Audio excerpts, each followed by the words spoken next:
Welcome back to episode 15 of our expansion franchise series with the Nashville Stars. You can see on screen we're not doing too hot to start out the season, 6-8 through 14 games, but that's not what we're going to cover here to start this episode off. In this one, I want to go straight into our top prospects who we haven't really touched base with in a season or so. And you can see at the top of the list, it's going to be Chris Patton, the first round draft pick we had back in 2025. Looks to have started the season off strong. He did start in the bullpen, unfortunately, but he has been moved to the starting rotation. So we'll check up with him in a little bit, but he's not going to be the focus of our episode in this one. The first guy we're going to cover is Robby Rooney, the second round draft pick in our most recent draft, our future closing pitcher of our organization. The 22-year-old righty is 5'10", born and raised in Texas. Hopefully the saying everything's bigger in Texas is true, because we need him to be a big player for us down the road. He does have a quirk, which is road warrior. He will be performing better on the road, so that may pay dividends down the line. But today we will be covering him, and alongside him we will be covering Ray McAllister, and we may even take a look at Robert Gale down there at the 8th top prospect in our organization. But for right now, we'll get into it, these two guys, to see what we do. The second guy we'll be covering, like we mentioned, is Ray McAllister, the switch-hitting 18-year-old who's 6'3", is hopefully poised to be our future center fielder of the Stars. And he looks to be very good already as a young 18-year-old. He's 68 overall, has a very high B potential. He grades out as a 70 or so hitter. The fielding is there. The speed is a little lackluster for a center fielder, but I think he'll be just fine if he can develop that just a little bit. But without further ado, let's go in and touch base with these two prospects and see what we can do in our first showcasing of our newly drafted players. But as we join the AA team, the Blue Wahoos here in Montgomery, Alabama, the first player we will cover is going to be our future center fielder, Ray McAllister. And he will be up to bat for his very first professional at bat. And it'll be a first pitch seen, first pitch swinging, and that'll drop in for a bloop hit single to start off his tenure with the Stars. And I am so incredibly excited to have him here with us. He is going to hopefully be an outstanding player down the line. He reminds me a lot of Ken Griffey Jr. He's a switch hitter, though, so he can go from both sides of the plate, not just the lefty. He will hopefully live up to those expectations as we see his shiny shoes. I've not seen those in the game yet. So, he's got a ton of swagger and a ton of just ability on and off the field. So as we take it here, his second at bat, full count now. Runners on first and second. That is a great hack at it. That is going to be deep to center field. That'll die, but it'll advance a runner to third base. There'll be runners at the corners here in the top of the third. But back here, top of the fourth, bases juiced for our center fielder as they'll take the first pitch. And he is a very level-headed hitter. He's not going to attack early in the count. He typically likes to see a pitch before he goes hacking. Doesn't say he won't swing at the first pitch, but it just means that he is very disciplined in the box. As he lines out in center field in an amazing situation there, wasn't able to capitalize. But to see his first action in the field as he ranges back to the wall on the warning track, makes a nice catch there. Full extension and able to rein it in for the out. What a play there as we see him in the field for the first time. Back up top of the ninth. He'll get plunked as he'll take first base on the hit by pitch. But jumping ahead into the second game of this showcase, facing the team from Columbus, will be at home this time in the Bay Area Park to take on the Clingstones here at home. First at bat of the day, 1 for 4 yesterday. McAllister went. Very good discipline on that curveball, down and in, and just again showcasing that great vision for a youngster, only 18 years old, able to really stay disciplined. But that slider in at the knees will fool him as he'll check his swing, but that'll be a strike 3 called for his first strikeout of his career. But back here, bottom of the 8th, that'll be a perfect through the infield. 109 off the bat, and he is showcasing some power right there. McAllister is hopefully going to be a big hitter, but also be able to contact it well, and he showcased it there But jumping ahead, third game now. We didn't jump in much with him in that second game. He's up to a 375 average here in his very young career, as we are wearing the Copa jerseys today at home. First at bat of the day, first pitch into the gap, but the left fielder's able to range and get there. And that'll be a close play as the runner went too far ahead on the base pass. But back here joining McAllister once again, but bottom of the fifth. Runners on first and second for him, facing Cam Committee, a top prospect, and that's going to be a high fastball taken deep. A no-doubter off the scoreboard for his first big league homer, his first professional homer of his career. With us today, 109 off the bat, showing that raw power he has. And he will take the other top prospect deep for a 3-run shot here. That is the things I'm talking about, man. He reminds me a lot of Ken Griffey Jr., a center fielder who has very good power, very good bat-to-ball skills. He went up top and got that one out of the top of the zone. The heater didn't fool him. He was sitting on it.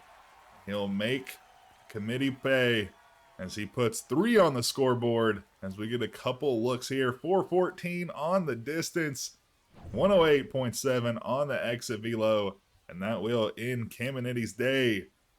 The 3-run shot puts us up here at home.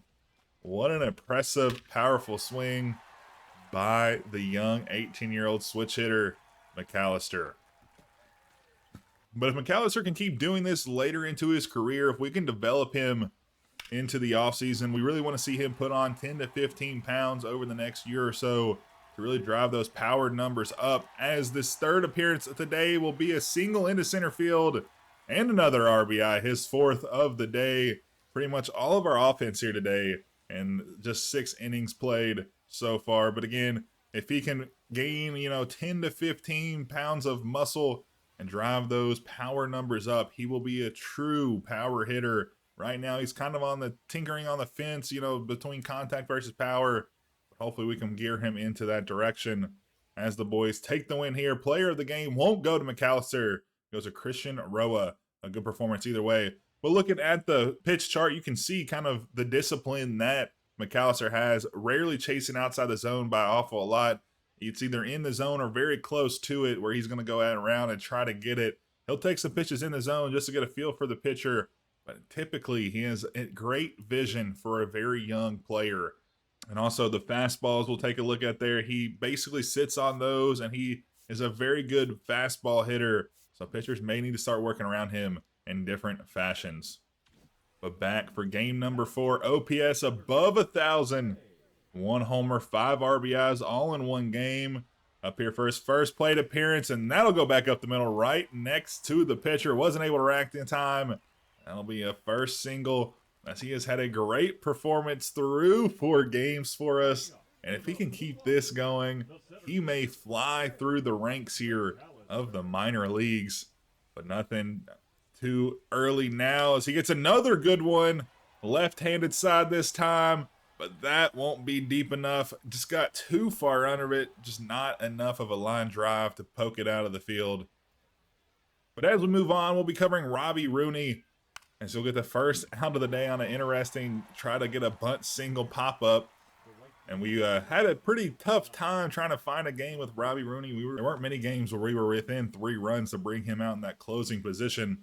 The first one today will be against the Clingstones, as he will strike out Jonathan Rodriguez, his second batter face. Just 1 more out, 1 away from his first save of his career. The slider away will be taken to right field, but it doesn't matter. That'll be a fly out as the Blue Wahoos take the win.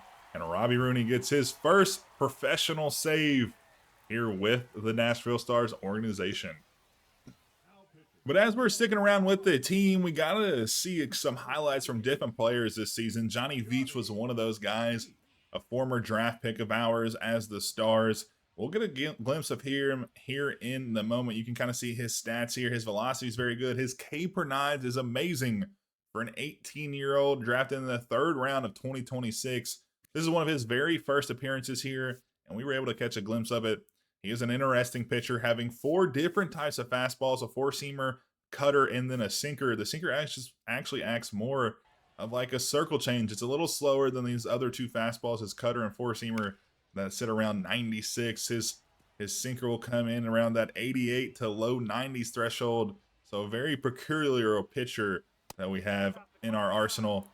But with that cutter working away against righties and then that sinker coming back in on the hands, he's been able to have a really exceptional start to his professional career. Starting out in Double-A this season as he played the full season with the team so far. So I'm very, very excited about his prospects.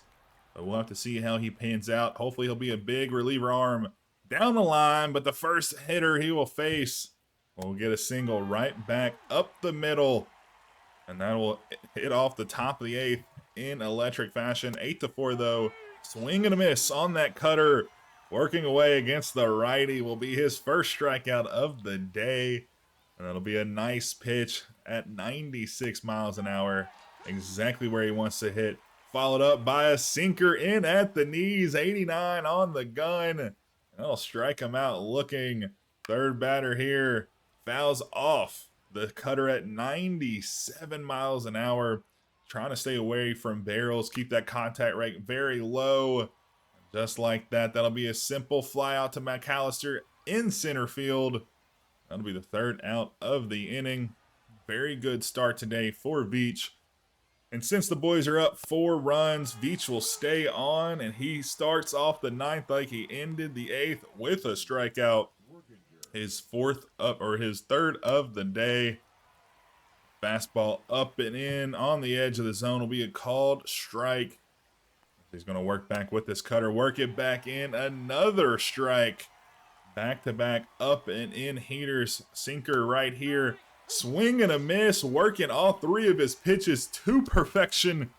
That'll be a nice strikeout to end the day for Veach. And a great performance by him. He looks very, very promising for our future prospects down the road. If he can be a big bullpen arm in the future, we'll be very, very excited.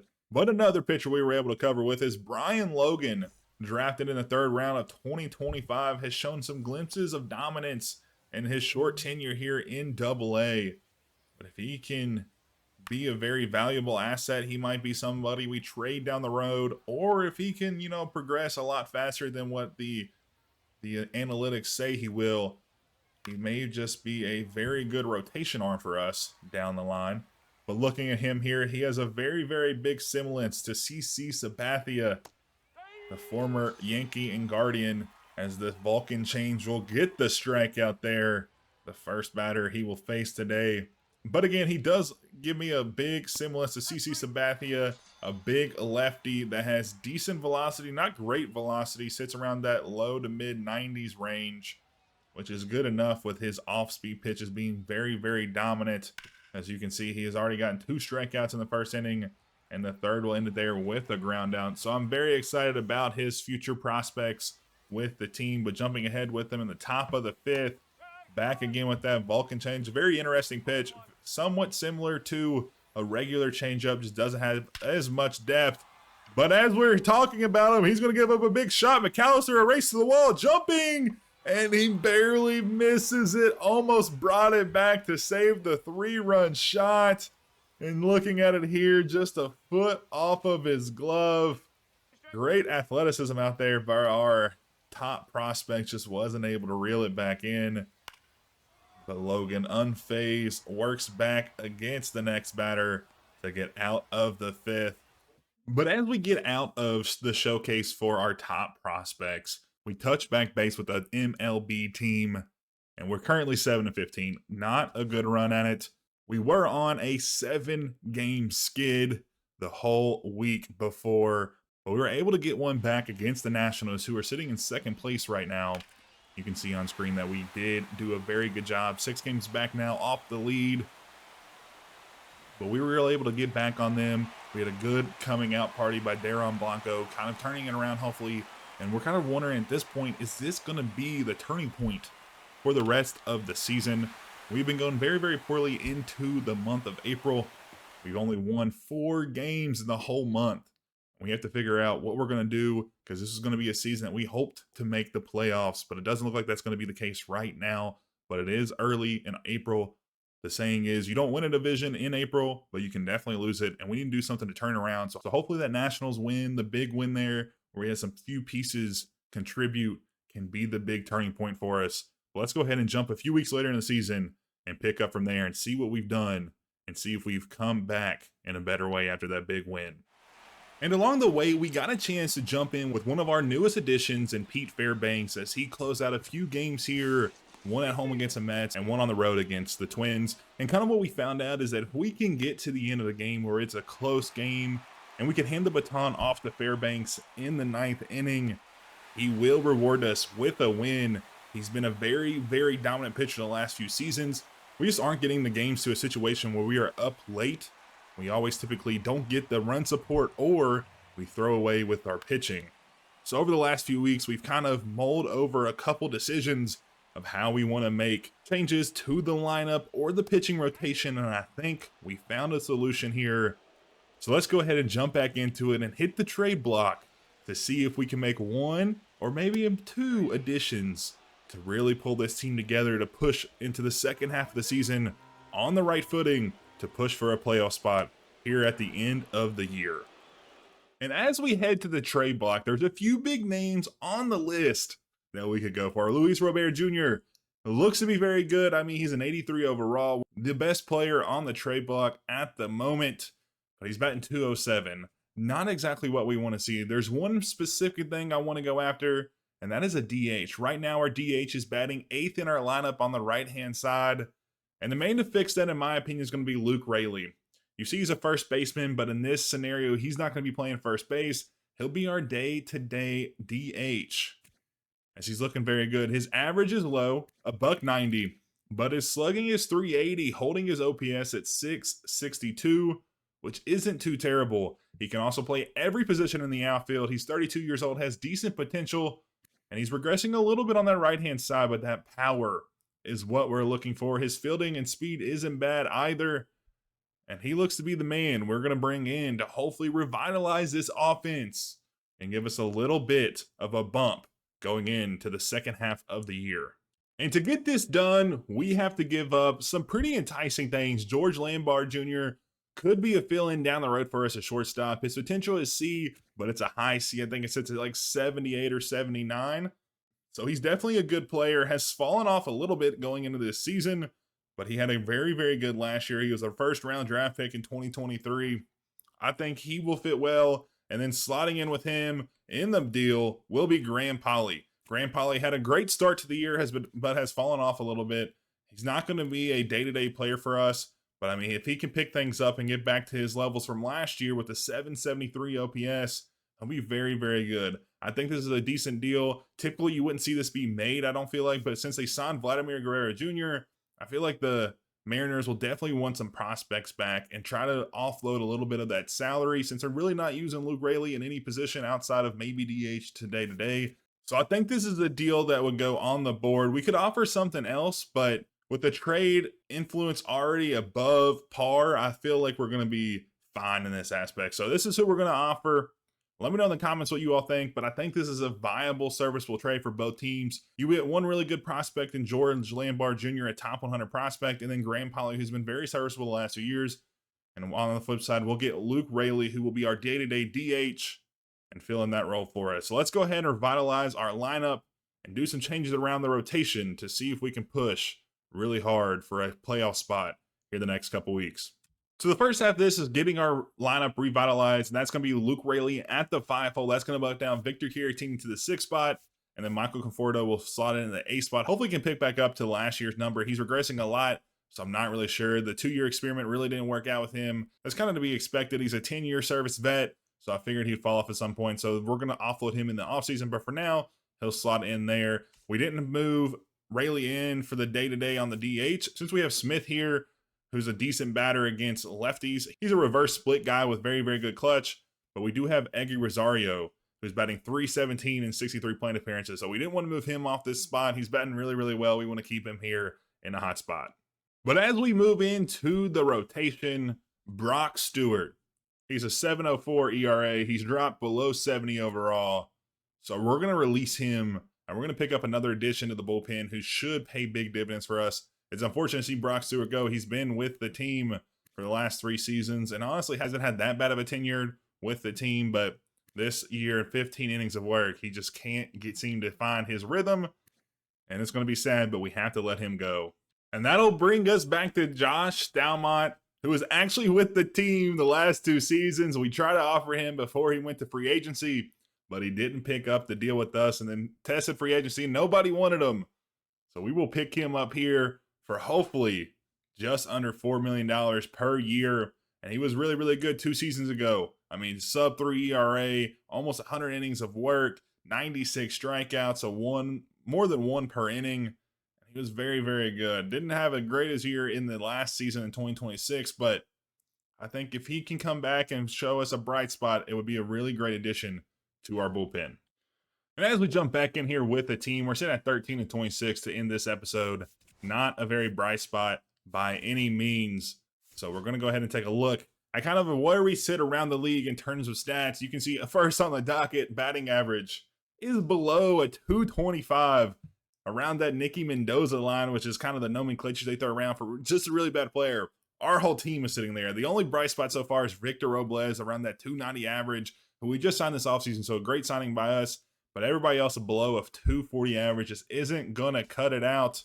You can see here home runs, power hitting. We actually aren't the worst team in the league, but we're tied for 26. Not great. Led by Josh Smith, and then we just acquired Luke Raley, who slots in second on the team. So if he can keep those numbers up, we'll hopefully be in a very good position. Josh Naylor, not in top 3 in average, but does have 5 homers this season. He's going to need to pick it up in the average department if we want to get a very good season the rest of the way. RBIs, you can't win games unless you score runs, and we're pretty bad at that as well. Luke Raley, who we just acquired, slots in as our first top guy here, 22 this season. If he can continue that with us, I will be insanely happy for the rest of the year. But moving on to the pitching, that also is very, very poor as well. A 4.78 ERA is just really abysmal. Our leading starting pitcher right now is Brady Singer, who got blown up in the opening day game. So we just haven't had a good season to start out. We're going to need to improve that as well. We don't really have much in the saves department as well. 9th, but P. Fairbanks has 8 by his name. If we can just give the game to him, like I mentioned earlier, we'll be in a very, very good position. And that'll pretty much end it there for us in the review of this episode. But I appreciate y'all tuning in. I hope y'all enjoyed. In the next episode, we'll cover Luke Raley as he will join the team for the very first game this coming week. Hopefully he can give us a spark in that 5-hole and really just bump us to a situation where we're competing in the division right now behind the Nationals, where we haven't been, I think, since the beginning of this series. So we're not in a good spot. We need to figure it out, and hopefully we can with the 2 new additions we see. So I'm glad y'all tuned in today. Hopefully we can turn it around for you all, but I hope y'all stay tuned for episode 16 coming out on Thursday. I hope to catch you all then. I'll see you all in the next one. And a huge shout out to Chris, our very first premium channel member. Thanks for all your support, man. It's really appreciated.